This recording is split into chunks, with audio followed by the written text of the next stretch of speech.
This is Geek News Central. My name is Todd Cochran, coming to you from the New Media Production Studio. The lead stories are electric vehicles have made a massive impact on gasoline usage. Twitter continues to dominate the news, or maybe better yet, Elon Musk. China, Apple, and app crackdowns, and a new wireless smart bandage. I want to welcome you to episode 1636 of the Geek News Central podcast for Monday, November 28th. This show is sponsored in part by GoDaddy.com and listeners just like you. Great deals from GoDaddy can be found at geeknewscentral.com/GoDaddy. You can support this show today at geeknewscentral.com/insider. Of course, we want to welcome all the brand new listeners of the show. Thank you for being here. Make sure you get over to geeknewscentral.com. When you're on the website, follow or subscribe to the podcast, please, while you're there, and sign up for the newsletter. The website is where all my great writers are putting out great content for you to consume on a daily basis, so definitely check that out. Of course, we want you to join our chat rooms at geeknews.chat. That's a Mastodon chat server. Go over there and create an account. I will prove you if you leave me a note who you are if you're a listener of the show. Of course, you can always join our Discord channel or our Slack channel as well. You can contact me very easily via email, geeknews@gmail.com, or at geeknews on Twitter. You can follow me on Facebook as well. All the partner shows, they're all linked at geeknewscentral.com. And again, that includes the New Media Show, produced by myself and my co-host, Mr. Rob Greenlee, the Gadget Professor with Mr. Don Bain. We've got the GNC Week in Review with Scott and Kirk. Of course, Kirk is the executive producer of this show here at Geek News Central. This show is sponsored by the longest-running continuous sponsor of a podcast. That's our good friends at GoDaddy.com, where you can save lots of money, whether it be 30% off a new product purchase, a $4.99.com for new or transfer domains for new customers, a $1.99 a month economy hosting for the first year, which includes a free domain, or $2.99 a month managed WordPress hosting for the first year, again, with a free domain. You can get a free trial of GoDaddy website builder, your choice of personal, business, or business plus plan. That's a 1 month free trial. All of these deals, all of these savings allow me to do what I do when you utilize my codes. So again, you got to go over to geeknewscentral.com/GoDaddy and sign up for one of these great products or services. Grab yourself a domain name. A recession is more than likely coming. You need to recession-proof your life. Let's get online, get yourself set up. $1.99 a month for that first year, $24, gets you online with a free domain name, or $2.99 a month with a managed WordPress hosting site. I like that one the best. 36 some shy dollars, and you get again a free year. A 1 year, $2.99 a month for a year, and a free domain. So definitely check it out. Geek News Central listener savings average of 94% on every product purchase at GoDaddy using my promo codes. We want to thank GoDaddy for being a longtime sponsor here of the podcast. Thank you so very much. So some of you are getting the fever. Some of you have started to understand what I've started to talk about. And what I want to do tonight, for just a second, before I get into the content, if I have the ability to still do this correctly, is I want to show you what I see when you contribute and when you use a new podcast app found at newpodcastapps.com. When you make a contribution to the show and leave a comment, it comes in as what's called a boostagram. Now, some of these are for the New Media Show. They're intermixed with stuff for Geek News Central.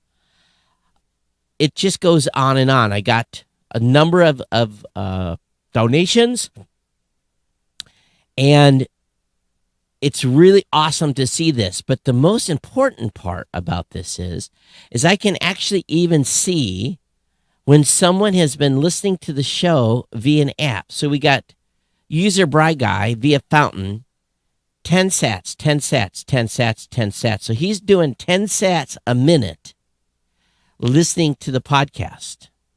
10 sats, 10 sats, 10 sats, 10 sats. Here's another one, 980 sats. Love your show. I've learned a lot about podcasting from you. 10 sats. And it just goes on by the minute in listening to the podcast. And then again, some big donations. Here's we go with 181 sats a minute coming in. And again, these are all micro donations that come in by the minute, and some are one-time donations. At the same time, I get to see who the biggest contributors are now that I'm on this new system. I got Scott, I got Covert Nerd, I got Adam C 1999, I got Sir Brian of London, I've got Adam Curry, I've got Steve Wilkinson, I got Papa HD. So I can see who the biggest contributors are. And there's even more data about what happens when people are listening to the show. I can actually see how many sats have come in by people that actually listen by the episode. So this is really, really slick on this dashboard. And I'd be able to see how much money's coming in, how many sats are coming in, and where they're coming from. They're coming from Fountain, they're coming from Cast-O-Matic, they're coming from Carrier Caster. So far, 52,421 sats from Fountain, 37,199 sats from Cast-O-Matic, 18,145 sats from Carrier Caster. Again, all this data. And then there's a new one, too. Talks about the episodes, total donations, how much has come in. I get to see all of this data. And I get to see the community, the analytics. And this is really, really, really slick stuff. And it really allows, because most of the comments for the New Media Show, it allows me to essentially have a conversation with you almost live. It's really, really slick. And I hope those of you that have been following the show for a while will consider stop using your legacy podcast app and go try a new podcast app at newpodcastapps.com. Again, the one I'm recommending is Fountain. I'd like you guys to use that one. Try that one out. They do have a subscription model. You can support it $2.99 a month. You don't have to do that. Anytime you send a donation, they earn a little bit of money through this system, this value for value system. So I keep pushing this hard because I want to, if I convert all of you, if I move you all over there, as many as I can, and you all participate in this model, we change the dynamics of this show completely. It's like being on YouTube, watching YouTube Live and be able to donate to a show while you're watching a YouTube Live. For those shows that are mega shows that have qualified on YouTube to earn that kind of money. This is what we're talking about, transformation and moving the podcasting space ahead. Is it going to replace my sponsor at this point? No. But could it replace the Insider program? Very quickly. If enough of you move, we'll earn more just by you guys listening to the show on those apps and contributing that way than we ever would from the insiders. Now, we appreciate every insider that's continued their fiat contributions. In other words, the standard financial institution transactions. We definitely appreciate those ongoing. So don't get me wrong, but trying to make you guys understand the value of this V for V program.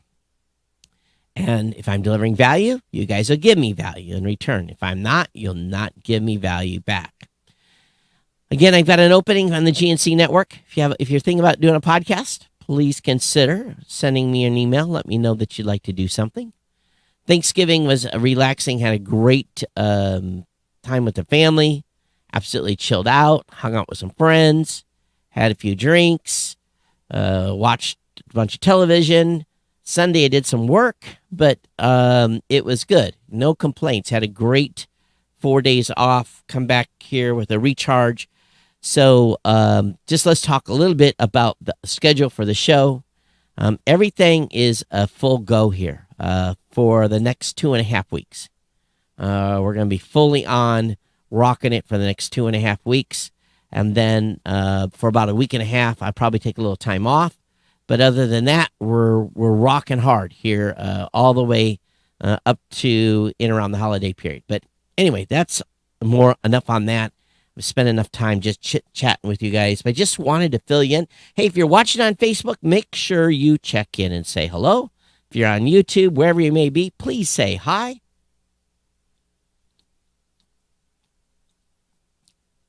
And I did have one email come in that talked about the Fountain app not supporting video. That is true.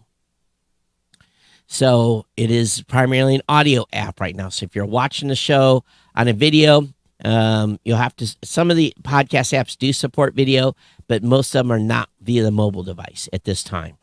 So it's growth. We're working on that. And the developers are trying to bring those features to fruition. All right, let's start here and talk about what's going on in China. Chinese police are searching phones for Instagram, Twitter, and Telegram as protest mounts. People are using banned services to communicate and organize protests against China's strict COVID restrictions. According to reports from Wall Street Journal and CNBC's, while both outlets indicate police are stopping people at transportation hubs in Shanghai, folks says it's happening in Beijing and Hangzhou as well. According to reports, people in the country are accessing banned services like Twitter, Telegram, and Instagram through virtual private networks to communicate and organize protests against China's zero COVID policies. Posts about protests are heavily censored on Chinese social media, and a flood of spam, supposedly posted by the Council of Ties to the Chinese government, is also happening at the same time, trying to bury reports about the protest on Twitter. Matter of fact, they're posting porn. Chinese government is posting links to adult services.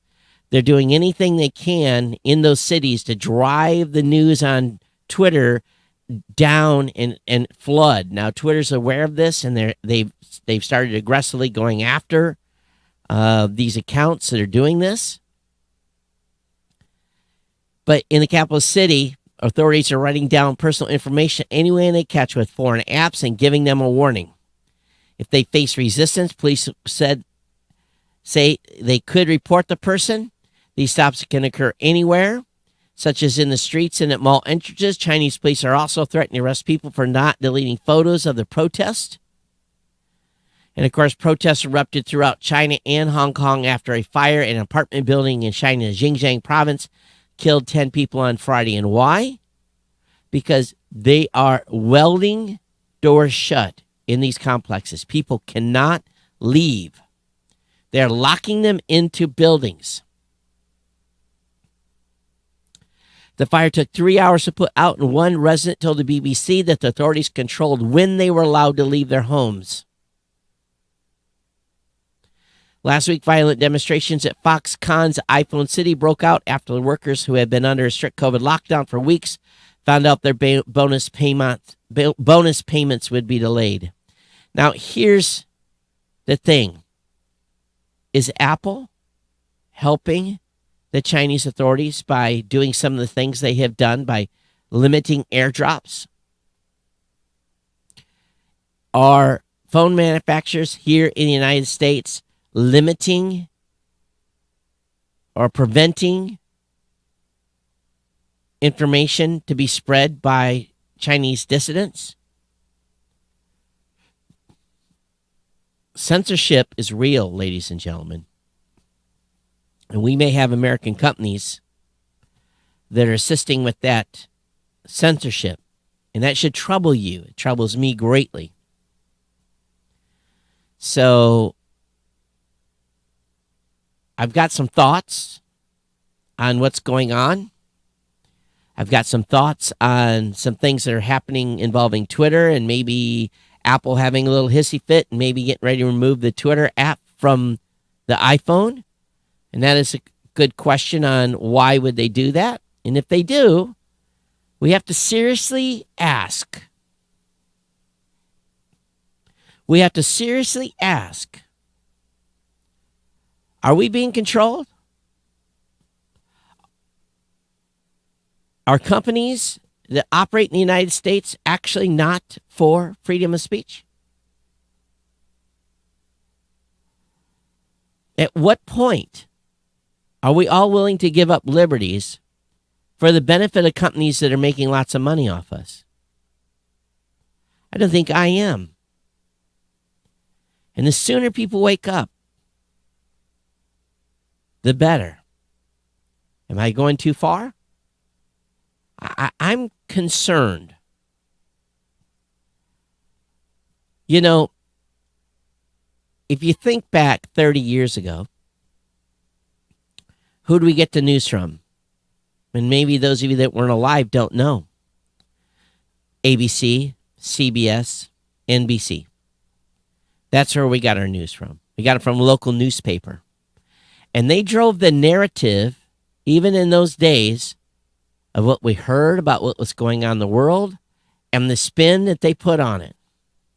Today, we have open communications here in the United States where we can basically find out almost anything about anything if you look deep enough. And I believe we're smart enough to filter through the haze and the weird stuff to see what's really going on in the world. But when people start trying to limit speech, then we should be concerned.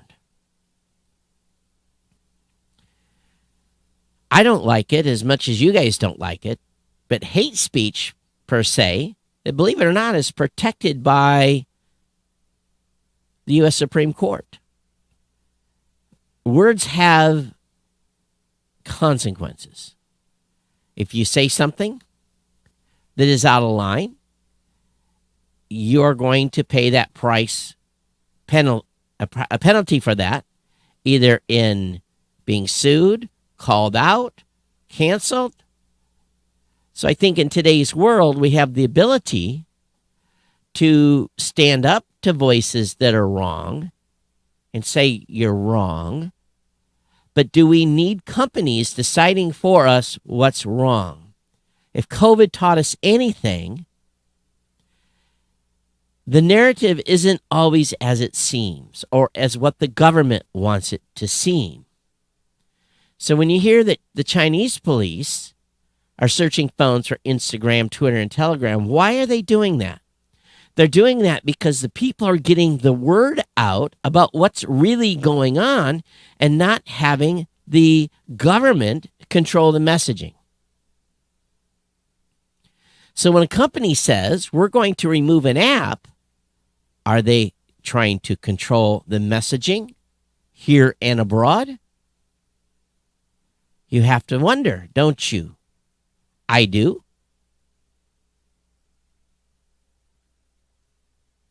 Everything is not what it seems right now. And I think we have to be very, very careful as we're watching stuff that's going on in the space today. Love to hear your comments and your feedback. geeknews@gmail.com. geeknews@gmail.com. I posted something on my Facebook page earlier today that got some reaction. And basically I said this. Aliens must have arrived on Earth and they've been procreating because I think they're breeding us into stupidity. Some of the things I hear come from people's mouths make me think I've been abducted and taken into an alternate universe. Literally, I heard something Saturday come out of an individual's mouth that astounded me. And it astounded 4 or 5 people that I was standing around at the same time too. We all kind of looked at each other. I didn't say anything because I didn't want to be a jerk. But I was like, what planet are you from? Who has fed your brain with some of the nonsense that's coming out of your mouth? And I start to hear more of this kind of stuff. I'm open to all kinds of conversations, all kinds of ideas. That's the business I'm in. I'm in the business of people telling stories and have the freedom of speech and being able to say what they want to say. But this was just a conversation that I just was like, really? You believe that? So you want to ask somebody, where did you get this information from? And it wasn't like a false narrative type of thing. It was just some commentary that was being made. And I was literally blown away. Let's move on here.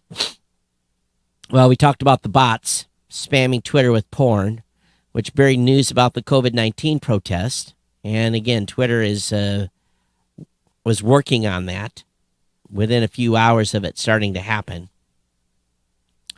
But boy, oh boy, Twitter's just dominating the news. And I am going to declare Elon Musk the biggest troll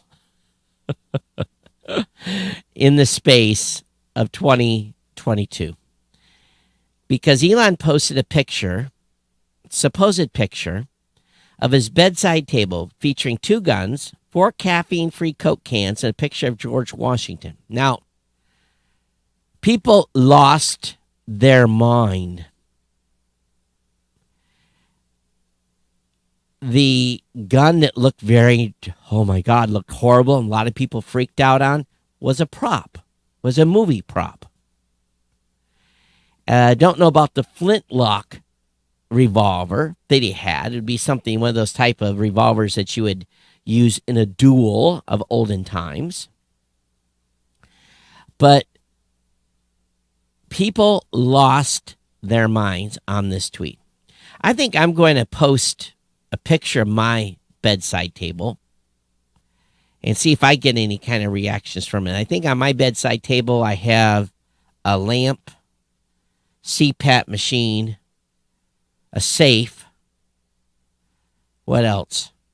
Oh, a charger brick for my cell phones. Probably my glasses when I get ready to go to sleep. And maybe a water bottle. What's on your bedside table? Some of you might have a real revolver on your bedside table. I won't say where I keep my revolver, but I guarantee you it's within reaching distance when I'm asleep. But it's not on my bedside table.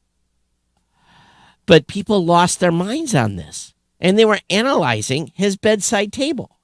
And I'm like, really? Really? Oh my gosh. So anyway, we'll see where this goes. Of course, again, Elon claims Apple's threatened to withhold Twitter from the App Store. The question is why? Why? Really? Engagement's at an all-time high.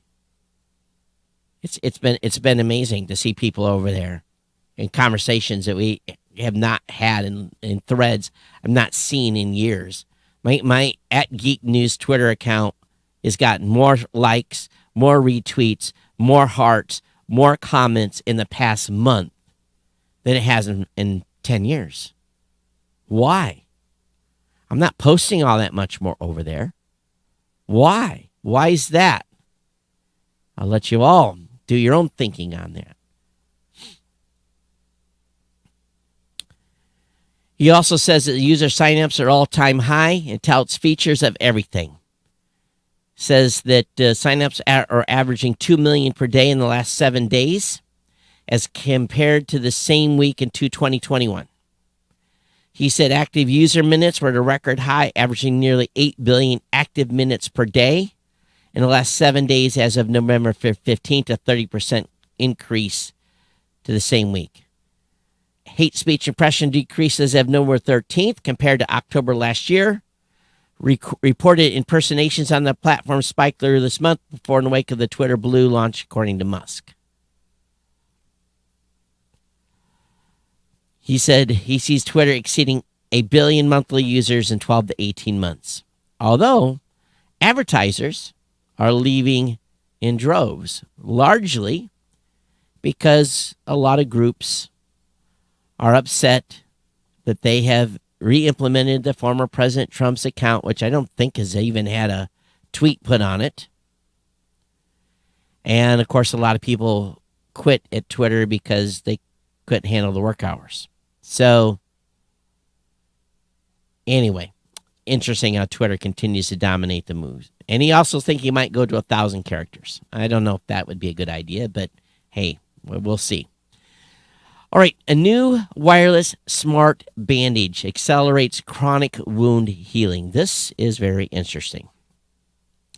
At any given time, more than 600,000 Americans are thought to experience psychologically stunted wounds that won't heal. Chronic wounds aren't just inconvenient and painful. They also rack up individual healthcare costs and prevent people from engaging in certain activities. You know, as you get older, stuff takes a lot longer to heal. The skin is not as elastic. My thin is very skin. I'm 58, so I have to, keep up and keep moisturized, and around my shins are very, very delicate. It's easy to get bruised up and gouged up. It's just an aging thing. So if you're young, enjoy your skin. Because as it gets older, it sucks. But this biosensor looks for two types of information: changes in electrical impedance and temperature fluctuations. And real-time insights regarding both these indicators can form the smart bandage's repair accelerating function, which utilizes electrical stimulation and encourages the activation of pro-regenerative genes. One of these genes, Apoprotein E, boosts muscle and soft tissue growth, while Selenoprotein P reduces inflammation while helping to clear out pathogens. And it's put on with a gel, so when they pull it off, it doesn't rip the skin. It uses a hydrogel, makes the bandage base. And I think we've all seen what happens when we pulled up a Band-Aid when it's been on the edge of a wound. It doesn't usually end real well. But they say that this caused areas to heal 25% faster. And 50% in dermal remodeling as well, increase. So very, very cool stuff, tech-wise, coming. And I could see where this, basically just chip that is a smart chip, that is a smart bandage. Very, very, very cool stuff. Now, Americans, those of you that bought EVs, congratulations. American EV has reduced gasoline consumption by 0.54% in 2021. So half a percentage point. Americans had bought 2.1 million plug-in vehicles, including 1.3 million battery EVs. But bear in mind, that's out of a total national pool of 276 million cars and trucks, gasoline trucks on the road.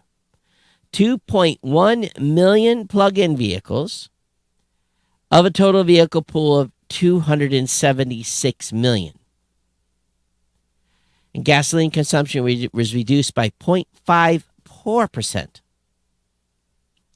In total, U.S. plug-in vehicles have driven 70 billion miles since 2010, consuming 22 terawatt hours of energy in the process.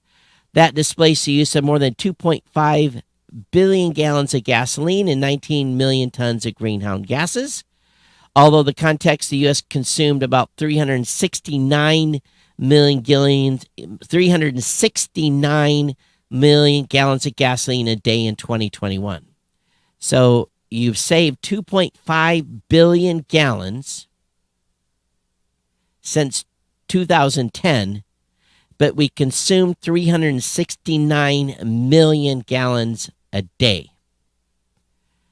For 2021, plug-in vehicles saved about 690 million gallons of gasoline, about 2 days of consumption. So,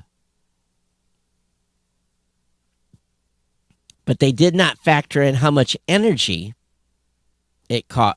Basically, how much coal or oil they had to burn to charge those vehicles. They just said how much electricity it was used to charge them. So just give you an idea. It's nothing bad. It just shows you where we really are at this point in the game. So again, if you're watching live on Facebook, please check in, say hello. Definitely appreciate it when you do. Over at makeuseof.com, Amazon Prime Video, tips and tricks to supercharge your streaming. So what you can do to really improve things about building a watch list. You know what I'm having trouble with? The app that is not working on my Sony TV at all, Paramount Plus. I can get everything to come up. I click play, nothing will play. Anyone else have an issue with Paramount Plus? I don't know what the deal is. My Sony will not play. It'll show everything, but nothing will ever play on Paramount Plus on my Sony TV. Crypto finance firm BlockFi is filed for bankruptcy following the fall of FTX. The bankruptcy filing submitted in New Jersey lists Ankura Trust Company as its large creditor with $720 million, followed by FTX at $275 million. The SEC is fourth on the list with around $30 million as a result of penalties early this year.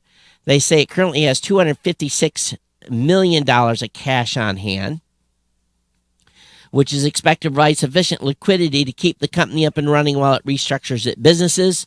The firm's going to focus on recovering all obligations owed to by BlockFi by its counterparts, including FTX. Of course, FTX, you're going to get about a penny out of them. And they're going to lay off a large portion of its workers. And, of course, BlockFi allowed users to trade and lend cryptocurrency in hopes of attaining a yield or interest. Once again, big scam. In my opinion, it's crazy. All these companies run by, in my opinion, amateurs. Google says Google should do a better job of patching Android phones. Project Zero calls out Android and Pixel for not fixing a GPU vulnerability. Google's Project Zero team of security analysts want to rid the world of zero-day security vulnerabilities. It means it spends time calling out slacking companies on its blog, and they run after their own company. So apparently Google needs to do a better at patching. It's hard. You know, we get reports all the time of little things people find and think is a big deal, and we have to prioritize fixes even at Blueberry. It is it's a never-going battle, to be honest with you. So I understand where Google's coming from. Comcast, sneaky broadcast TV fee hits $27, making a mockery of advertised rates. Comcast advertised prices do not ever include the broadcast TV and sports fees. In my opinion, I don't need sports. Take sports off any TV, and I don't have to pay those fees. But they tack on as much as $27 on the monthly bill of cable TV users. Comcast broadcast TV and regional sports network fees combined could add nearly $40 to a customer's monthly TV bill after next month's price hikes. All while Comcast advertises much lower prices than people actually pay. Comcast has started notifying customer municipalities that it plans to raise video and internet prices next month, including a whopping $7.35 a month increase for broadcast TV fee in one town. The $7.35 per month increase is in Taunton, Massachusetts, where Comcast said broadcast TV will raise from $18.65 to $26. Several towns in Michigan were also alerted that the broadcast fee will raise from $14.80 to $20.70 a month, and the regional sports fees will go from $9.50 to $10.15. And, of course, Comcast is defending price hikes. So they're not alone. Charter's going to raise theirs to $21. So it's not just Comcast. It's everybody. The ISS resupply has dropped off experiments for life in deep space. SpaceX 26th commercial resupply mission to the International Space Station arrived this weekend, bringing with it a bundle of scientific experiments to further prepare humans for life beyond Earth. What's space exploration without a medical tricorder? The longer an astronaut remains away from Earth, the greater odds of a random medical emergency or illness. It's also possible future NASA missions may not include a medical doctor, and even if do, equipment will be limited. That's what Moon Microscope is for. It's a test kit for in-flight medical diagnosis, including a portable handheld microscope and a small self-contained blood sample staining device. This will enable astronauts to collect and stain blood samples, images which are transmitted to the ground for an Earth-based doctor to assess. Also, they're doing an experiment on how to eat well in deep space. Astronauts have been working with a vegetable growing setup that will be used. It's called Veggie-5 and named Veggie to grow leafy greens on the station, which NASA has seen been successful so far. So they're going to try to raise tomato plants on this go-around. And they're also doing sending up engineered microbes to see how they fare. They're bringing up Play-Doh buildings in space. So according to NASA, on-Earth gravity deforms large objects such as beams used in large-scale construction. Microgravity enables fabrication of longer and thinner structures without this deformation. To test their ability to build gravity-defying structures, NASA is sending extrusion technology to the ISS that will use liquid resin to create shapes and forms that cannot be created on Earth. So it just goes on and on. Lots of experiments on this latest resupply mission. Google has partnered with med tech company to develop AI breast cancer screening tool. We've talked about some of this already in the past on how the AI tech has been as accurate or better than doctors in detecting breast cancer. So, but this is the first time Google's licensing the technology, who hopes that it will eventually lead to more accurate breast cancer detection and risk assessment. So that's always good. Early detection always leads to a much higher survival rate. Google's been sued by the FTC in 7 states over deceptive Pixel 4 ads. So the FTC has sued Google and iHeart for running alleged deceptive Pixel 4 ads. Promos aired between 2019 and 2020 featured influencers that extolled the features of phones that they reportedly didn't even own. Google didn't even supply Pixels before most of the ads were recorded. They ran Pixel 4 ads in large markets. They aired 29,000 times, being endorsed by people that didn't even have the phone. Phones that were, or the states included in the lawsuit are Arizona, California, Georgia, Illinois, Massachusetts, New York, and Texas. They have also issued judgments demanding firms pay $9.4 million in penalties. Misrepresentative phone ads are far from new. Huawei and Samsung, by the way, Huawei just got smashed over the weekend. A whole bunch of their stuff was banned. So the accusation here more serious. FTC and participating states are contending that Google set out to use false testimonials and a blatant disrespect for truth and ad rules, according to FTC Consumer Protection Director. While the punishment is tiny compared to the antitrust penalties Google's faced so far, it could damage trust in the company's campaign for newer Pixels. So don't always believe what you see. Meanwhile, 10 tips for safe and secure shopping online this holiday period. Be very, very careful. I've already had one credit card that somewhere got ripped, and it was, basically someone tried to buy $654 worth of hair products on it, and Chase shut it down, so I'm waiting on a replacement card. But anyway, 10 tips for safe, secure shopping, available via makeuseof.com. Link will be in the show note. Also, a new Play Store update introduces app archiving to help save space on your phone. So this has been a thing that's been available on iOS for a while, but the new app archiving feature on Play Store means you can now uninstall your big gamers or rarely used apps without losing your data. It's pretty popular on the iPhone. And the problem I run into, so I'm always someplace where I need that specific app where I don't have good connectivity because it has to re-download it to reactivate it, and that is the problem. So if it's an app that you're going to use somewhere remotely, don't archive it. Okay. Amazon is reporting that AWS, Amazon Web Services, plan to be water positive by 2030. The cloud's business is long exploring water sustainability innovation, but this marks a new level of public commitment. So there's increasing pressure on global water resources. So somehow they're going to create more water than they are using. So we will see what happens there.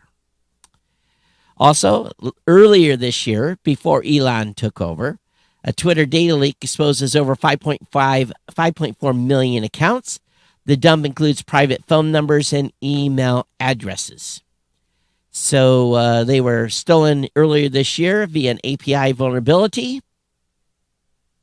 All of those accounts have been exposed on a hacker forum. And on top of that, an additional 1.4 million Twitter files for suspended users was reportedly shared privately, and an even larger data dump with the data of tens of millions of other users may have come from the same vulnerability. The owner of the hacking forum called Breach told Bleeping Computer that it was responsible for exploiting the weakness and dumping the user records. It said that it also obtained 1.4 million suspended account data. I wonder if that included some of the ones that had just been reactivated. So phone numbers, email addresses, which could be used for phishing or other scams. All right.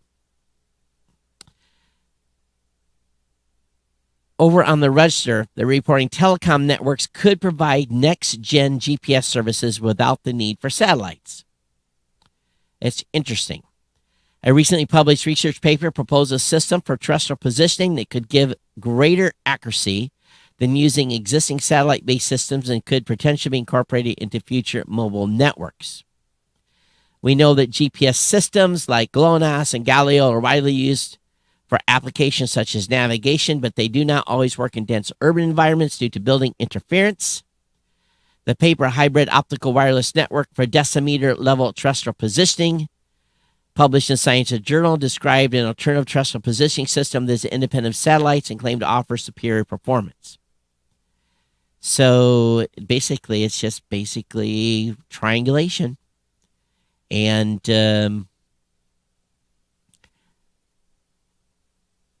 that's all we want to do is track even more, right?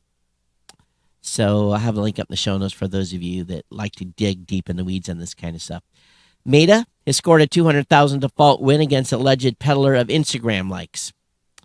The order handed down Wednesday by U.S. District Court Judge William Alsup gave Meta the win against Nikolay Hopler, who is alleged to be running a fake engagement service known as Nakrutka, operating for several different websites to offer services designed to artificially likes, comments, views, and followers on Instagram accounts.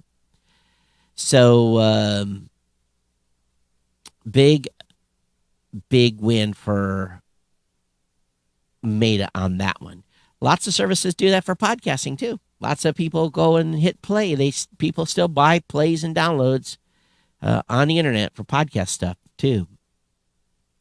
Man wins court case against employer that fired him from not liking to booze it up, and AKA forced fun culture. A French court, the ruling in the Court of Cassation.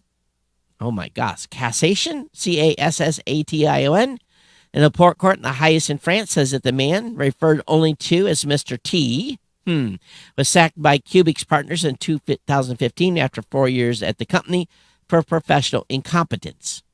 But far from failing to meet performance requirements, it claimed that Mr. T refused to adhere to the company's values of fun and pro. Mr. T said that these values mainly manifested themselves as obligatory work events where excessive alcoholism was encouraged by colleagues who made very large quantities of alcohol available, and included practices pushed by colleagues involving promiscuity, bullying, and incitement to various excesses. So, interesting what the courts rule in other countries. The ex-wife of Jeff Bezos, Mackenzie Scott, says she has given away almost $2 billion this year of the $26 billion she has as part of her divorce settlement. So she gave away $2 billion this year. Congratulations. Doesn't say the largest donation this year was to Habitat for Humanity. She gave $281 million to Boys and Girl Clubs of America and $270 million to Planned Parenthood Federation of America. In September, she donated 2 mansions in Beverly Hills, collectively worth $55 million, to the California Community Foundation to help the charity build more affordable homes in Los Angeles. So, anyway, being very public of what she's giving her money to. Very good. Elon Musk will need help at Twitter, leadership experts say. Everyone wants to be an armchair quarterback at this time, and I'm sure he'll bring in some help at sometimes as well. But apparently, Elon's been calling CEOs of companies that stopped advertising, and apparently that hasn't worked out too well. 50% of the biggest advertisers on Twitter have stopped spending money on Twitter, which is really too bad. Now, if you're flying Frontier Airlines, they shut down his customer service phone line. The only way you can contact the company now is through WhatsApp, live chat, or social media. Wow.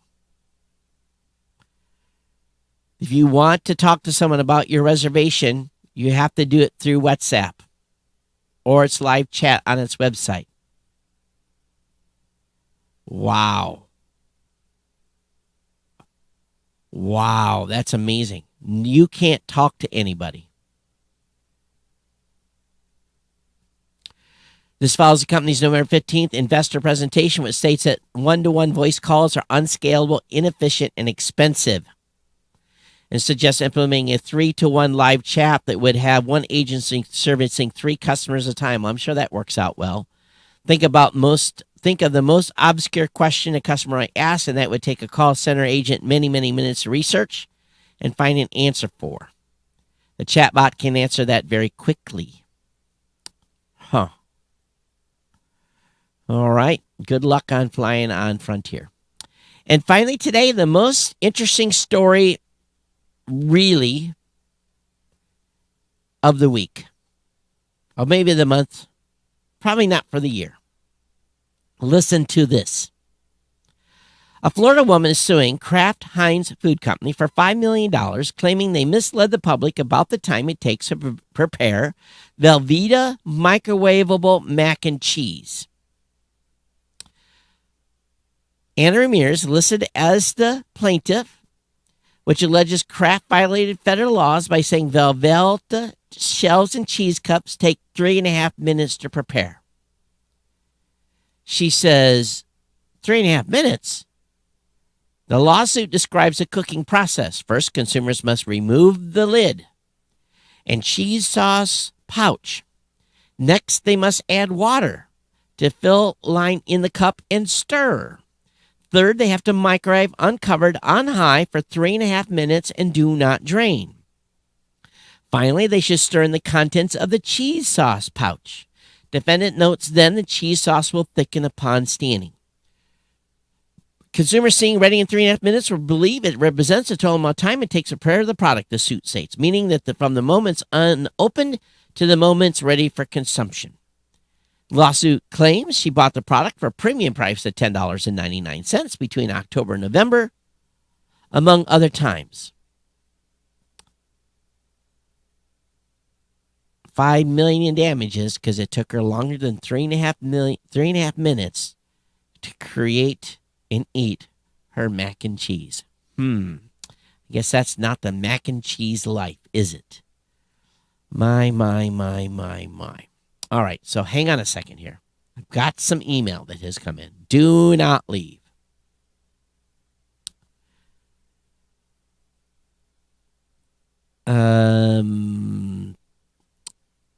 Okay, this is from somebody from New Media Show. Got an email from Sam, longtime listener show, Sam Garcia. Todd, I heard you asking what we are watching. I recently watched Star Trek Discovery. I did not know this series existed, but when I discovered it on Paramount Plus, I quickly became my favorite Star Trek series. Now, Sam, this is why I found out my Paramount Plus is not playing. It just started a new sci-fi series called The Salvation on Paramount. It, too, is really good. If you've not ever seen The 100, that is an epic binge-worthy series. It's on Netflix. I have seen that one, or at least part of it. And check them out if you've not already seen them. So thanks, Sam, for the read. Got an email from Richard. He said, "Hey, Todd, I went over and downloaded the Fountain app.